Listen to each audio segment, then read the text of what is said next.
그렇다면 이제 우리 교회 그리고 목사들의 일은 우리가 동네에서 만나는 사람들, 그 사람들과 어떻게 잘 지낼까? 그리고 그 사람들이 조금 더 잘 지내는 게 뭘까? 뭐 이런 거 같이 고민하는 게 목회가 아닐까? 이게 이제 제 생각이에요. 일단은 시작을 해보겠습니다. 네, 안녕하세요. 다시 하겠습니다. 요거 들어갔나? 이거 참. 네, 안녕하세요. 한예연 회원 여러분. 오늘 이렇게 한예연 회원분들, 목사님들이 몇 분 보였는데요. 좀 자유롭게 질의응답하는 시간을 가져보도록 하겠습니다. 일단 저는 김동환 목사라고 합니다. 돌아가면서 간단하게 소개하면 좋겠습니다. 어느 쪽으로 가죠? 네, 목사님부터 혹시. 안녕하세요. 이든교회 한희준 목사입니다. 네. 안녕하세요. 민들레 교회 김영준입니다. 안녕하세요. 길섭교회 김동휘입니다. 네, 저도 이름 안 말했어요. 저도 길석교회인데 네, 그냥 제 이름만 말했네요.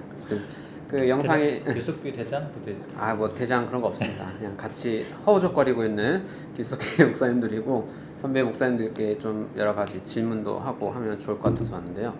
이 공간은 민들레 교회 김영준 목사님께서 계신 공간이고 저희가 김포로 왔습니다. 근데 화면에 다 잠기는지 모르겠는데 일단 너무 깜짝 놀랐어요. 되게 멋있고 카페인데도 뭔가 그런 느낌도 딱 드는 그런 공간인데요. 혹시 공간 소개 이런 것 좀 부탁드려도 될까요? 네. 여기 이제 공간 이름은 민들레와 달팽이고요.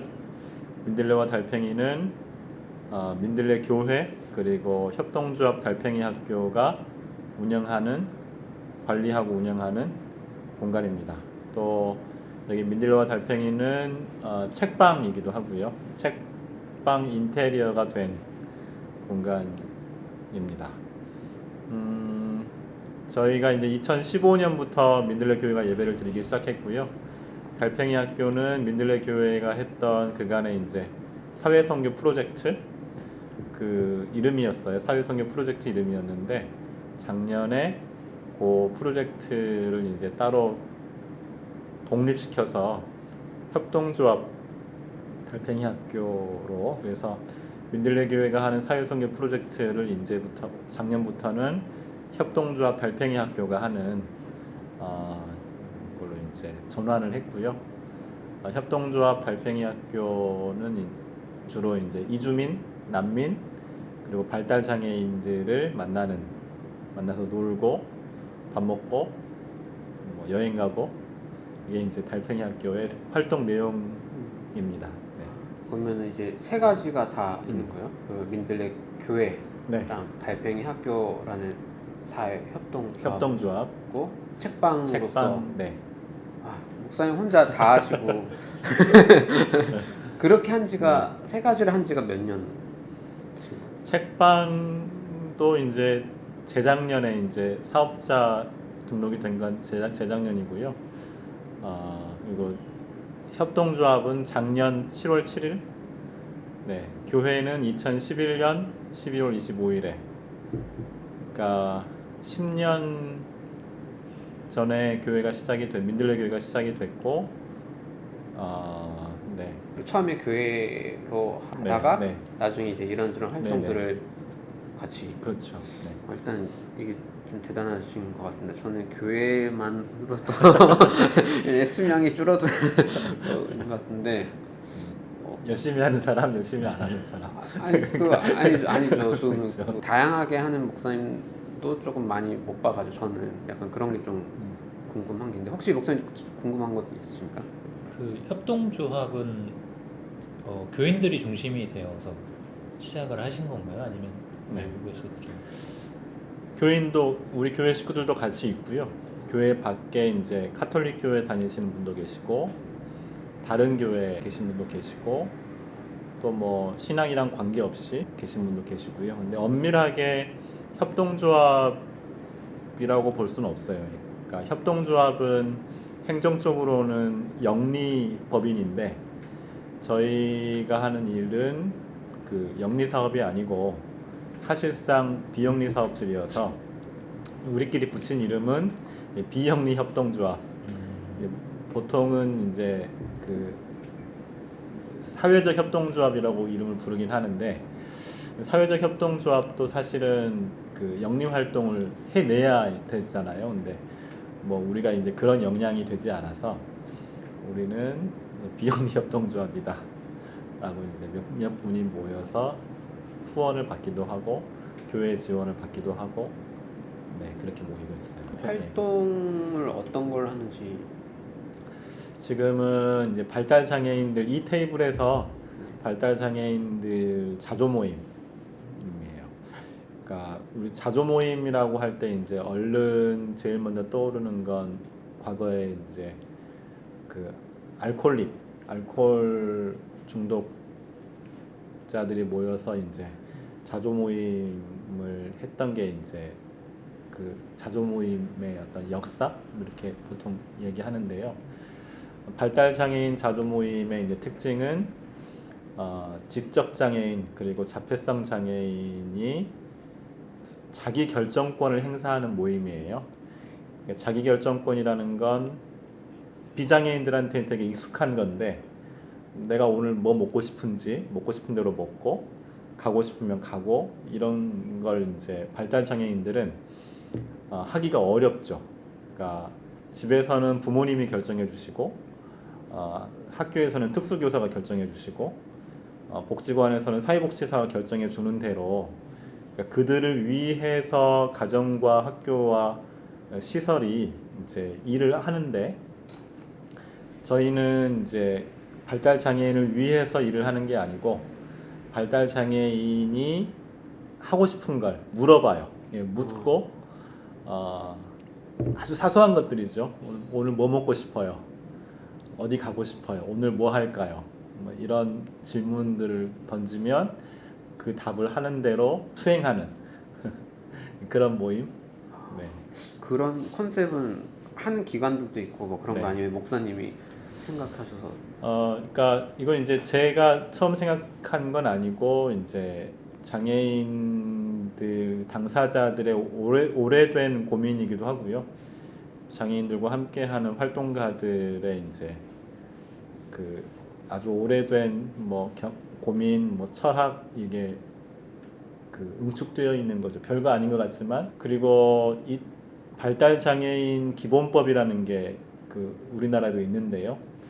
발달 장애인 지원에 관한 법률, 이렇게 거창하게는 그런 법률도 실제로 있는데, 그 법에도 발달 장애인 자조 모임에 관한 조항이 있어요.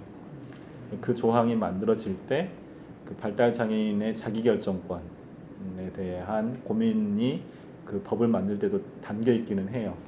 근데 모든 법이 사실은 그거를 실행하지 않으면 약속어음 같은 거죠. 현금화되지 않은 약속어음 같은 거여서 그 철학 그리고 실정법을 소소하지만 이 모임에서 이제 구현해내는 거, 그게 이제 저희 모임의 이제 목표예요. 주중에 뭐 하루나 이틀 그런 모임. 네네. 네. 지금은 일요일에 예배 끝나고 자폐성 장애인 청년 1명, 지적 장애인 1명, 그리고 조현병 1명, 이렇게 세 분 당사자와 조력자, 비장애인 조력자 1명이 지금 모이고 있어요. 제가 계속 지금 현재 저 이게 네. 혹시 이게 좀 말씀해 주시기 어렵거나 불편하시면 안 해주셔야 되는데, 네. 그러니까 저도 관심이 있다 보니까 네. 제일 먼저 그러면 거기서 필요한 수입이 있을 텐데 네. 어떻게 충당이 되는지가 이제 현실적으로 네. 좀 궁금합니다. 예. 그러니까 돈 별로 안 들어요. 아, 그러니까 모임에서 밥 먹는 거니까 밥 네. 먹고 같이 놀고 대화하는 거여서, 그러니까 돈 별로 안 들어요. 그러니까 큰 사업을 하려고 하는 게 아니어서. 네. 글쎄요, 저는 그러니까 이제 마더 테레사가 뭐 한 말씀으로 제가 기억하는데, 큰 사업을 작은 사랑으로 할지 아니면 큰 사랑으로 이게 작은 일을 큰 사랑으로 할지 뭐 이제 이런 선택을 해야 한다면 우리는 작은 일을 큰 사랑으로 한다. 이게 이제 마더 테레사의 어디 기도에서 제가 본 것 같아요. 그러니까 뭐 여기서 이 테이블에 앉아서 밥 먹고 얘기하는 게 뭐 돈 안 들죠. 돈 안 들고 밥값 들고요. 이제 거기 조력자가 이제 최소한의 노력을 하셔야 되니까 조력자를 위해서 이제 교통비, 최소한의 활동비 그 정도여서 큰 돈 들이지 않고 하는 소소한 모임 그걸 이제 하고 있어요. 약간 듣기로 그냥 친구처럼 네. 같이 지내는 느낌 같아요. 그래서 그러니까 이게 돈 문제보다도 그러니까 약간 살짝 말씀하신 어떤 법률적인 거라든지 어떤 철학이라든지 이런 걸 말씀하시는 게 뭔가 이미 고민을 많이 하고 공부를 하고 계시는 것 같은데 그런 사람들과 모임을 같이 지내고 그런 공부를 하게 된 어떤 계기라든지 뭐 그런 네. 게 혹시 있을까요? 시작은 이제 교회가 이제 제가 12년, 13년 정확하게 연도가 기억나지 않는데 그때 이제 성탄절 헌금을 모았는데요. 대림절 기간 내내 성탄절 헌금을 모았고 그때 이제 헌금의 테마를 정했어요. 헌금의 테마가 지역에 있는 장애인들을 위해 쓴다 거였었고요. 장애인 부모님들을 만나게 됐는데 그 부모회에서 이 자조 모임을 이제 하겠다라고 조력자들을 양성하는 과정을 이제 준비하고 있었어요. 근데 저희 이제 교회 보통 이제 시작을 하게 되면 뭐 이렇게 일반적인 건 아닐 수 있지만 뭐 교회마다 다르긴 한데 이렇게 아둘람굴 같아요. 처음에 교회를 시작하게 되면 아둘람굴 같다는 건 이제 왜 억울하고 원통한 사람들이 다윗과 함께 모였던 굴이잖아요. 거기에 저희 공간에는 유독 장애인이 오셨어요. 그러니까 조울증을 앓고 있는 집사님, 성인 집사님, 또 청년, 또 지적 장애인 여성, 또 뇌병변 장애인, 또 성격 장애, 다양한 이름의 이제 병을 앓거나 장애인들이 오셨었고요. 고민할 수밖에 없죠. 어떻게 만나야 될까, 어떻게 대화해야 할까. 그 고민, 그 이제 제가 이렇게 내가 뭘 해야지라고 목표를 정했다기보다도 우리 교회 오신 분들의 상황이 그 상황에 맞춰서 공부도 하고 자료도 찾고 모임도 한번 가보고 이제 그렇게 시작이 됐어요. 뭐 복지 기관이나 뭐 이런 것들은 사회 시스템에서도 뭐 부족하지만 어쨌든 계속 있고 뭐 확장되고 이렇게 하는데 제 느낌에 목사님 컨셉처럼 그냥 친구로 같이 식사하고 얘기 들어주고 좀 같이 살아갈 수 있게 도와주고 있는 그런 거는 좀 부족할 것 같다는 느낌도 들어요. 그래서 정신과 가서 뭐 상담을 하고 뭐 이런 거 병원들은 있지만 그 상태 그대로 그냥 이해해주고 친구처럼 지내는 관계는 좀 없잖아요. 그래서 그런 면에 조금 다르게 느껴진 것 같아요. 규모의 문제는 아닌 것 같고. 근데도 아까 이주민 뭐 그런 네, 이주민들은 지금 이제 김포의 인구 구성비가요. 김포시가 이제 50만 정도 되는데 그 중에 2만 명 넘게 이주민이 있어요. 외국인 이주민이 김포에 2만 명 정도 살고 있고요. 거의 5%, 4% 내지 5%가 인구 구성에 굉장히 크죠. 큰 비율이죠. 저희가 교회가 이제 둥지 틀고 있는 여기부터 이제 강화로 가는 요 땅 김포 외곽이라고 할 수 있는데 굉장히 많이 사시고요. 그 중에 이제 난민도 계세요.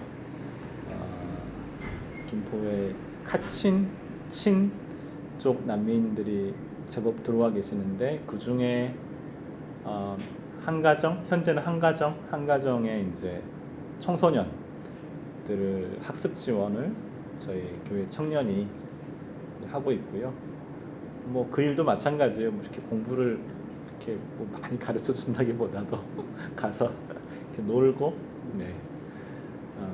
공부하기 싫으면 공부 안 하고 그냥 뭐 수다 떨고, 같이 게임도 하고, 그렇게 이제 지내는 모임이 있죠. 그 직전에는 이제 그 여기에서 이제 이주 여성들이 검정고시 공부를 한 3년 정도 했었어요. 초등학교부터 고등학교까지.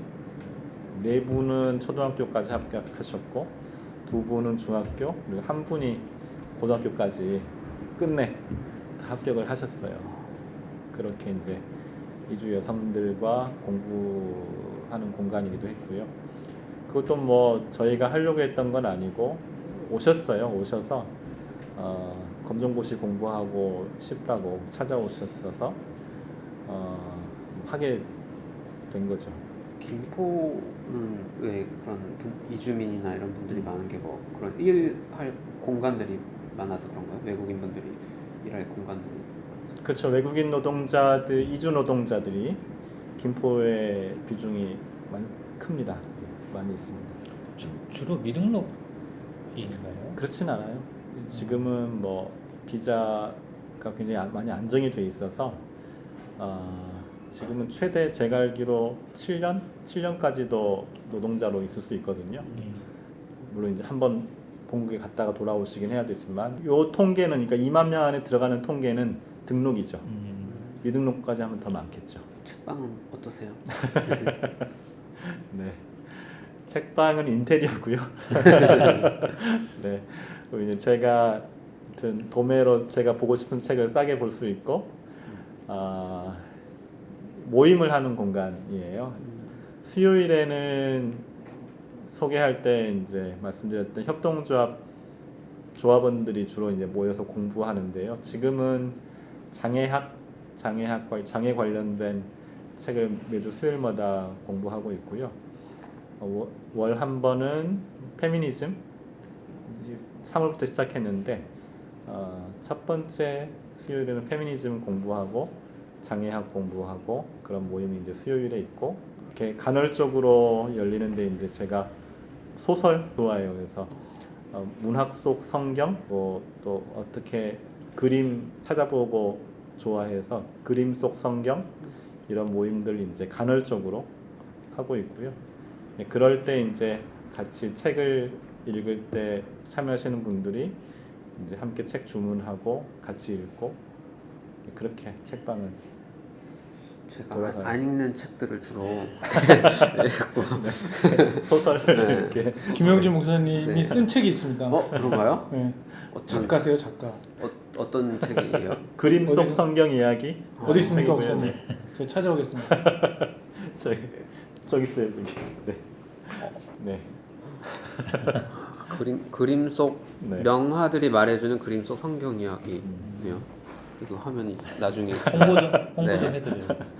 이렇게 그림들 소개. 네. 재밌겠다. 그러니까 교회 막 시작한 민들레 교회가 시작한 직후에 사실 이렇게 시작한 직후에는 그렇게 만날 수 있는 사람도 없고 일도 없고 사실은 그랬거든요.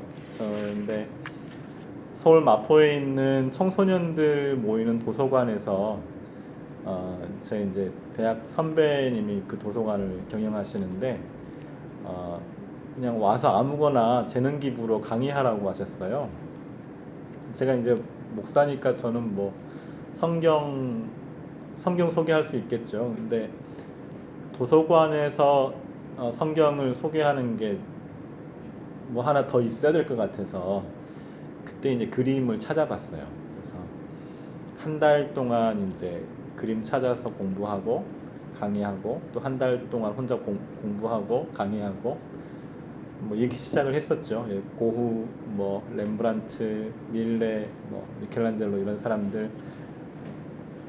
제일 오래된 분은 이제 지오토, 12세기, 3세기부터 19세기까지 이제 유럽 화가들이 그렸던 기독교 관련된 그림, 혹은 뭐 직접 그 성서 이야기가 아니 글이 표현되진 않았지만 찬찬히 보면 성서가 녹아 있는 그림들, 그 그림도 소개하면서 성경 이야기를 했었죠. 그게 어떻게 감사하게 책으로 묶이게 됐어요. 네. 개정판입니다. 개정판. 개정판 추가돼서 네. 네, 5년 만에 일세가 되었고요. 네. 책방을 운영할 이제 자격이 있으니까 책도 아마 여기도 다양한 목사님들 뭐 계실 것 같고 성도분들도 모임이 이제 오실 것 같긴 한데 이제 고민을 조금 시작하게 된 계기들은 다 다양할 것 같은데 이렇게 다양한 사역들을 하고 계셔서 더 좀 멋지기도 하고요. 저 같은 경우는 이제 방향성을 어떻게 잡아야 할지 이제 고민을 하면서 근데 뭐 큰 계획은 없고 그냥 하는데 어쩔 수 없이 자기 성향이 조금 되는 것 같아요. 저는 이제 이런 예술 이런 건 완전 꽝이고 막 약간 그 논리, 뭐 철학 막 이런 책들을 막 주로 보다 보니까 설교도 약간 그런 식으로 나오고 약간 건조할 수 있어요. 그래서 많은 비판을 받고 있습니다. 소설을 읽지 않기 때문에 그래서 그런 책을 읽으신다고 하니까는 나 평생 안 될 것 같은데. 그래서 약간 예술 얘기를 많이 하는 설교를 사실 제가 잘 못 들어요. 사실은 너무 이제 김응석 목사님 되게 유명하잖아요. 네, 네. 근데 저는 너무 추상적 네. 언어가 설교 안에 너무 많다 보니까 논리가 명료하지 않다고 느껴지는 네, 부분들이 네. 있어서 조금 이게 약간 안 맞아 그쵸, 코드가 거의 문학평론가이시기도 하니까. 네. 그렇죠. 그분이 누구신가요? 아직 그 유명한 네, 분 네, 되게 있잖아요. 스타일 문제 같기도 하고 네. 또 사역도 말씀 들어보면 만나는 사람들과의 관계 속에서 뭔가 방향성을 찾게 되는 그런 것 같기도 하네요. 네, 그렇죠. 노동 사목에 관한 책이 있었는데요. 카톨릭 사제신데 이제 그분이 이제 공장에서 공장 노동자로 일을 하시면서 또 이제 사목도 하시는 그런 분이 계세요. 그분 이제 일기 같은 책인데 그분이 이제 정의한 목회가 뭐였냐면 되게 평범한 표현이죠. 사람들과 우정을 나누는 것이 목회다. 이제 그런 이렇게 쓰신 걸 제가 읽었어요. 저는 거기 되게 동의하고요. 우리가 캐리그마를 말할 수 있겠죠. 교리를 말하고 가르치고 선포할 수 있고 또 뭐 대사회적인 굵직한 담론에 대해서 우리 예언자처럼 말할 수도 있고 한데 저는 캐리그마를 이야기하는 것도 어떤 제가 아는 교회사적인 상식으로는 외부에서 교회를 향한 그 큰 도전이 있을 때 그게 이제 교리가 더 필요했었고 교리를 강하게 선포해야 되는 그런 시기가 있고 또 역시 예언자의 목소리 역시 사회 구조적인 큰 문제가 있을 때 또 이제 용감하게 예언자적인 목소리를 얘기하는 거가 필요하다고 생각하는데요. 그게 이제 제가 생각하는 교회사인데 지금 우리 사는 사회가 2000년 전 같은 혹은 그 이전 같은 그 큰 엄청나게 큰 도전이 있는 시절이냐. 물론 이제 여러 가지 어려움이 있지만 이런저런 문제가 뭐 우리 그 관계들 속에 노정되어 있는 게 사실이지만 지금 대한민국에서 뭘 해도 죽진 않거든요. 무슨 말을 해도 뭐 쫓겨날 수는 있지만 죽진 않죠. 근데 2000년 전에는 죽었죠. 그 전에도 마찬가지고.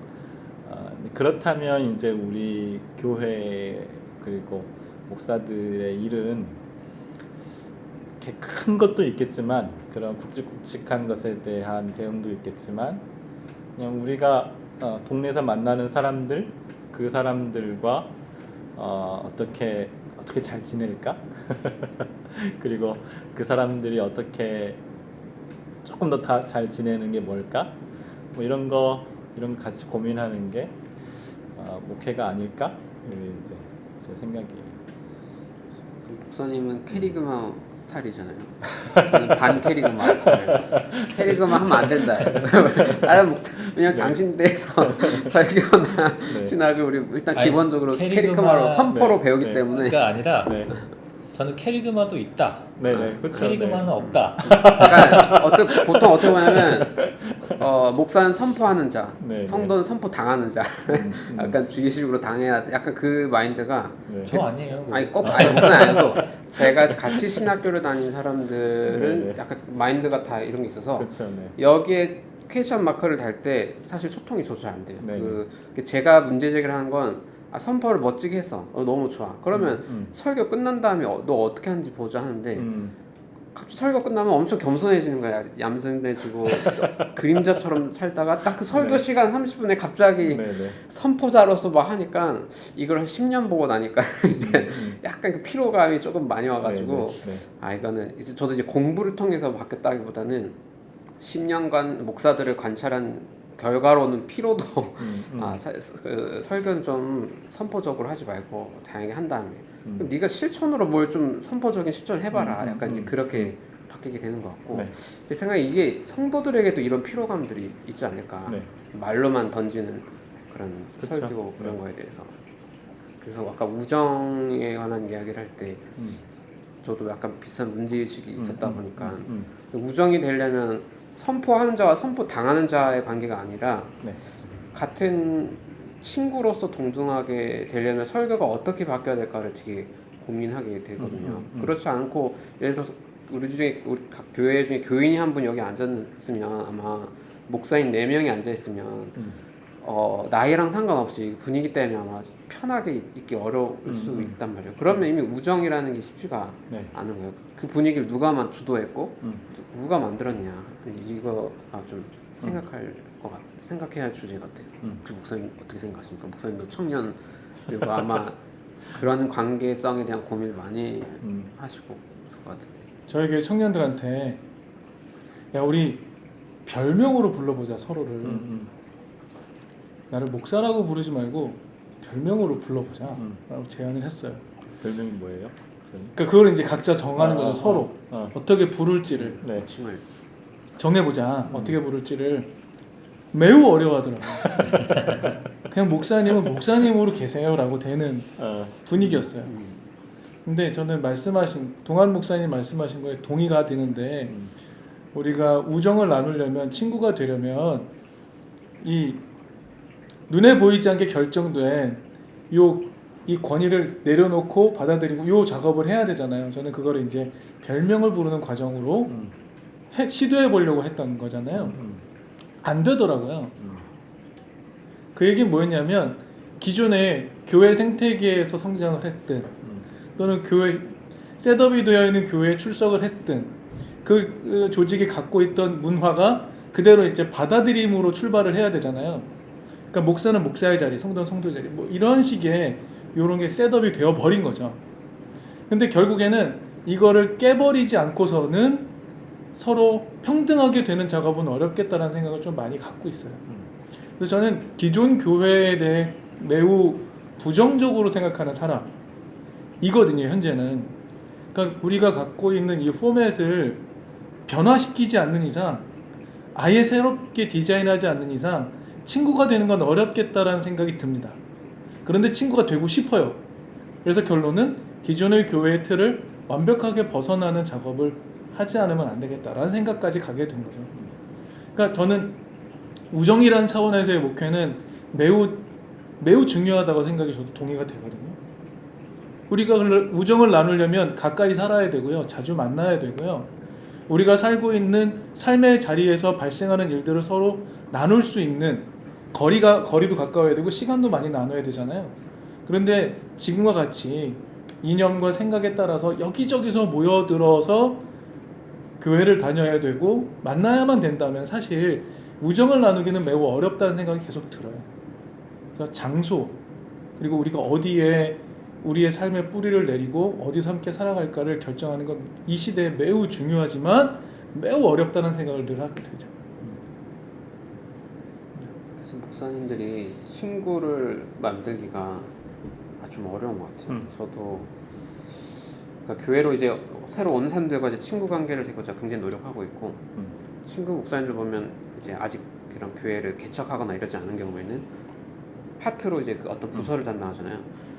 아무리 노력해도 그 위계관계라는 게 있고 게다가 몇 년 안에 또 바뀌어야 되고 이러다 보니까 나왔을 때 뭐 자기 교인이 없다 교회가 없다 이걸 떠나서 친구가 기독교 안에서의 친구가 없게 되는 게 목사도 똑같은 거예요.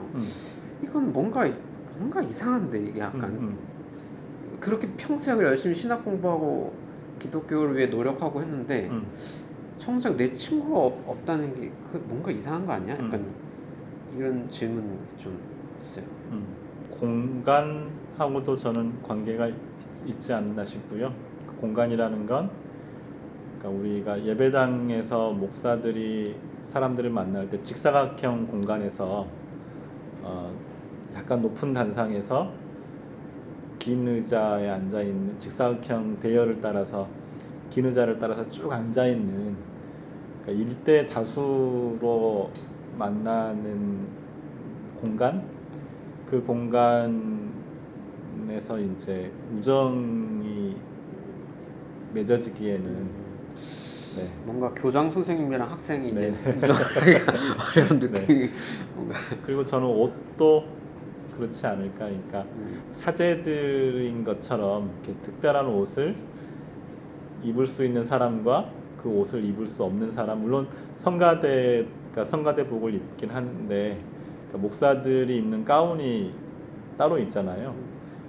뭐 제가 목사 안수 받을 때 그 가운을 가져오라고 했었어요. 그래서 가운을 입혀주는 게 이제 목사 안수식의 한 장면 같은 건데 목사만 입을 수 있는 가운이 따로 있다?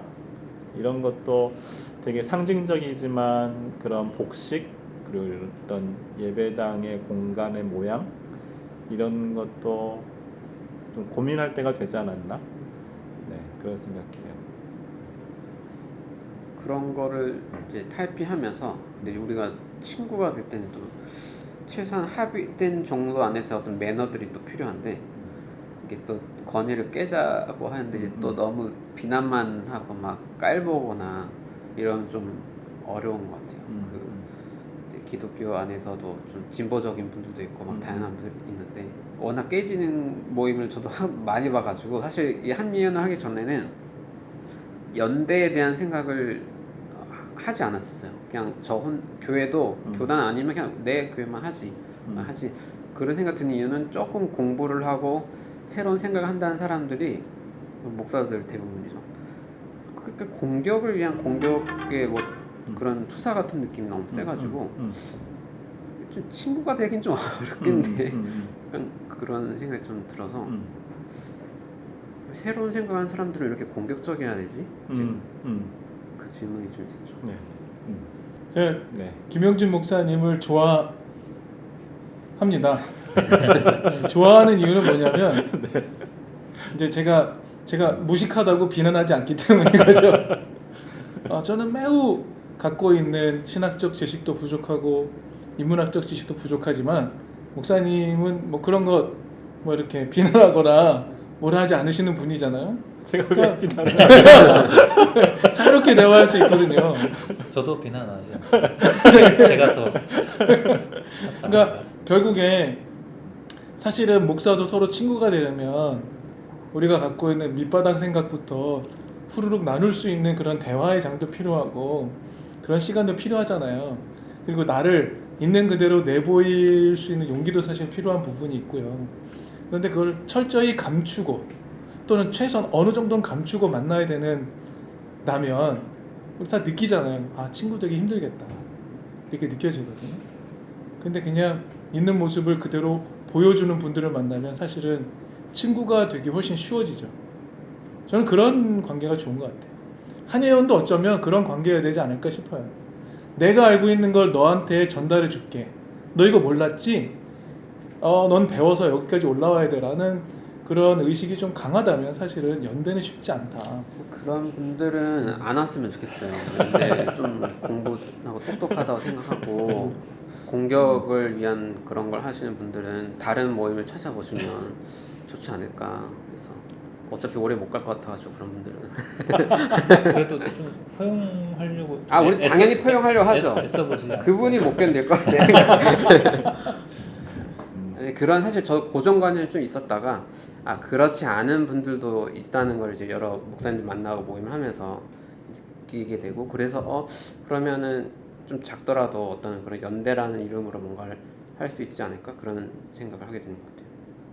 성도들도 똑같아요. 그 교회에 대한 분노와 절망 뭐 이런 게 탁 오면 그야말로 약간의 공격하고 싶은 마음만 있는 성도분들이 있는데 당연히 이제 목사는 당연히 같이 하자고 늘 하죠. 근데 이제 대부분 보면 얼마 안 가서 이제 부딪혀서 나가는 것만 계속 보다 보니까 이게 어떤 태도가 필요할까에 대해서 고민을 많이 하게 되는 것 같아요. 한 1년, 2년, 3년을 너무 귀하게 정말 저는 인생을 고 목사에서 그 사람을 시간 쓰고 만나고 하는데 제 기준에 뭐좀 다르겠지만 제 기준에서는 조금만 양보하면 괜찮을 것 같은 문제지만 딱 붙여서 나가버리면 제가 하고 있는 목회가 정말 의미 있는 건가에 대한 회의에 빠질 때가 이제 계속 반복이 되는 거예요. 그래서 이게 그렇지 않으려면 관계가 정말 무거운 거라는 거를 생각하면서 하려면 어떤 매너가 필요할까를 많이 고민하게 되는 것 같아요. 교회 내에서 이제 유통되는 말들이 진리라는 생각을 우리가 하고 있고, 특히 이제 목사들이 스스로 생각하기를 내가 하는 말이 진리를 전하는 것이라고 생각하죠. 그게 뭐 틀린 거라고 볼 수는 없지만 그게 진리이긴 한데 내 몸을 통해서 나오는 말이 되는 순간, 진리인 순간 어딘가는 틀릴 수 있는 여백이 있다. 그거를 우리가 늘 조심하면 또 우정의 공간이 더 넓어지지 않을까? 제가 한 가지 고백을 하면 제가 20대 때 저는 굉장히 열심히 있는 보수적인 또 나름 지적이기도 한 그런 선교단체에서 있었는데요. 그때 제가 했던 활동 가운데 하나가 뭐였냐면 저희 학교에 있었던 동성애자 동아리 모집 광고가 대자보가 한번 붙었었어요. 저희 학교에. 제가 그걸 보고 동성애를 반대하는 대자보를 제가 쓰면서 이제 제가 대학 다닐 때 제 나름대로는 내가 믿고 있고 내가 알고 있는 것이 진리에 기반한 것이기 때문에 제가 동원할 수 있는 모든 논리를 가지고 동성애자들의 동아리를 반대합니다. 학내 동아리 반대합니다라는 대자보 운동도 하고 학보사에 제가 글도 쓰고 그랬었거든요. 지금 제가 그분 얼굴을 본 적은 없는데 대자보를 통해 만나고 학보에 이제 토론하는 그 지면에서 만났던 분인데 사과하고 싶어요. 진심으로 사과하고 싶고 당시에 이제 제가 봤던 자료가 이제 기독 시민단체에서 만든 자료집을 제가 근거해서 동성애를 반대합니다. 동성애자들의 동아리 모임을 반대합니다라는 이제 칼럼을 썼던 건데요. 내가 틀렸구나 그 생각을 하게 됐죠. 그때는 책도 사실 그 자료들이 별로 없었기 때문에 한 권을 읽었을 때 굉장히 위험해지는 것 같아요. 한 권을 읽었을 때 그 한 권이 주는 그 확신, 자기 확신이 얼마나 파괴적이고 반진리인가 생각 많이 해요. 그래서 제 책을 파니까요. 근데 비슷한 책을 이제 두 권을 보면 좀 헷갈리잖아요. 이게 좀 헷갈리네. 경합하는 서로 다른 논리를 갖고 있는 이론이나 책을 봤을 때 또 이제 거기에 이제 한 권을 더 읽게 되면 사실은 이제 할 말이 없게 되는. 그럼 이제 내가 이제 말로 누군가를 설득하거나 공격하거나 할 필요 없이 그때부터는 그냥 우정을 맺는 것 말고는 사람과 할 수 있는 게 없는 것 같아요. 이렇게 가르친다기보다도 논리로 설득한다기보다도 나도 잘 모르고 상대방도 잘 모를 수 있는 그런 공간이 우리 안에서 계속 공부도 하고 만나고 네, 그러면 어떨까 기대합니다. 이렇게 했을 때 성도들은 네. 처음에 좀 헷갈릴 수 있거든요. 그러니까 네, 뭘 어쩌라는 거지? 약간 그렇죠. 저희 네, 신학교 네. 들어갔을 때 처음 공부할 때 느낌처럼 네, 이것도 맞고 저것도 맞고 그런 거야?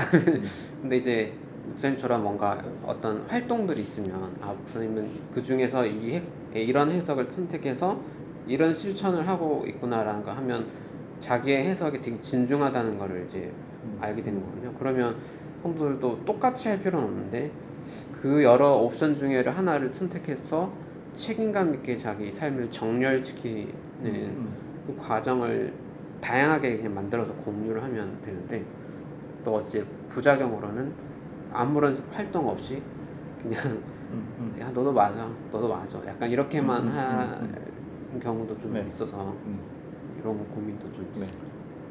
저는 이제 그런 것들 이제 그런 우정을 맺는다는 표현으로 하셨던 그런 것들을 기존 교회 교인들은 익숙해하지 않을 것 같고 또 선뜻 막 받아들일 네. 것도 좀 어려워할 것도 같아요. 네. 그냥 떠먹여 주는 것만 먹는 네.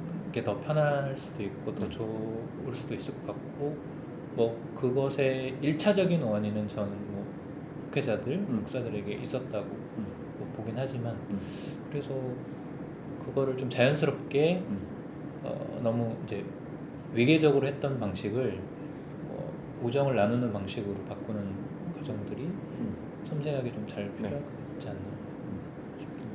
계몽의 시대가 있었던 것 같아요.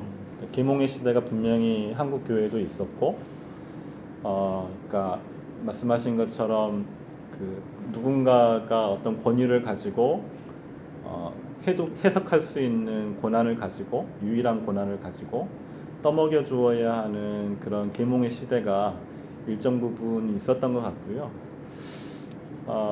그건 이제 저는 학력하고도 관계가 있다고 생각해요. 그러니까 20세기 초만 해도 20세기 초에 이제 우리 사회에서 교회와 목사의 위상은 일단 학벌도 되게 높잖아요.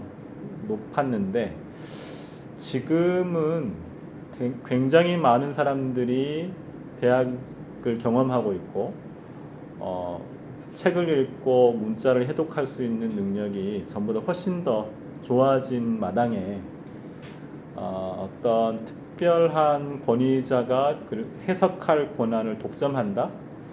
이건 굉장히 위험한 것 같아요. 그렇다면 시대착오적인. 네. 이제 이 계몽의 시대가 이제는 거의 끝나가지 않았나? 저도 올해가 신대원 졸업한 지 20년 차가 되는 거거든요. 그러면 20년 전에 신학을 시작했을 때와 지금 저의 이해하고 있는 바는 완전히 다를 거 아닙니까? 근데 그럼 저의 20년 전에 제가 말씀을 나누고 했을 때 들었던 사람이 지금의 저와 대화를 나누면 엄청나게 변했다는 걸 느끼겠죠. 근데 그때도 저는 옳았고 지금도 저는 옳다라는 것을 견지하고 있다면 그건 잘못된 거잖아요. 일례로 이제 저희 교회에서는 제가 예전에 했던 설교 중에 잘못된 부분을 제가 새롭게 깨달았다. 그러면 제가 다시 그 얘기를 합니다. 내가 예전에는 이렇게 말씀을 나눴었는데 이제 내 생각이 변했다라고 얘기를 하거든요. 그렇게 되면 저랑 오래 같이 지낸 교우들은 아 옛날에 이랬고 지금 이렇구나를 알게 되잖아요. 근데 옛날에 단발적으로 들었던 그리고 단발적으로 나눴던 분과 지금의 저 이렇게 따로따로 만나면 완전 다른 게 되어 있잖아요. 그럼 저는 솔직하게 저의 변화를 얘기를 하죠. 저의 교우들과는. 근데 우정이라는 차원이 그런 거 아닐까요? 오래 관계를 맺어야 아 이렇게 발전해 왔구나를 서로 알아가는 거지. 제가 영원토록 예전부터 지금까지 언제나 진리일 수는 없다는 걸 서로 제가 제 약점을 고백하고 하는 거니까 그런 과정이어야 솔직하고 기독 공동체로도 의미가 있지 않을까 생각도 좀 들기도 해요. 예, 저도 실수했고 저의 변화도 그걸 공개하고 인정하고 이러면서 서로 더 친해질 수 있는 거 아닐까 하는 생각이 드는 거죠. 성도들도 목사의 설교에서 절대적인 계시를 받을 마음으로 온 사람은 한 명도 없는데 사실은 이젠 더더욱 그렇죠. 네, 더더욱 그렇죠. 우리도 좀 편한 마음으로 그냥 나름 성실하게 하고 있구나라는 것 정도가 서로 신뢰가 공유될 수 있을 정도면 저는 그 우정의 마음으로 될 수 있지 않을까. 근데 저는 과거를 생각하면 진짜 내가 왜 그런 이야기를 맞아요. 순화시켜서 그런 이야기 보고 그딴 네. 이야기를 했을까? 창피해지죠. 네, 막. 맞아요. 창피해져요. 저도 그렇거든요. 네. 예. 너무 큰 잘못을 한 거 아닌가. 원고를 남기는 게 굉장히 위험한 것 같아요. 정신 건강을 위해서 되게 부끄럽죠. 다시 읽으면. 일단 오늘은 시간이 좀 가서 일단 요 정도로 어쨌든 연대에서도 그 우정이라는 것을 한번 만들어 볼 수 있는 하나의 또 공간이면 좋겠습니다. 꼭 목사끼리만 말고 누구나 편하게 친구가 될 수 있는 어떻게 하면 그게 좀 더 잘 될까를 계속 좀 고민을 해봐야 될 것 같아요. 그래서 바로 단번에 뭘 성공할 수는 없을 것 같고 조금씩 노력하면 좋을 것 같습니다. 오늘은 김포에서 와서 민들레교에 와서 이렇게 이야기 나눴습니다. 이렇게 마치면 되겠죠? 고맙습니다. 네, 마치겠습니다. 감사합니다. 네, 저거 빨간 걸 한번 눌러주시면 고생하셨습니다.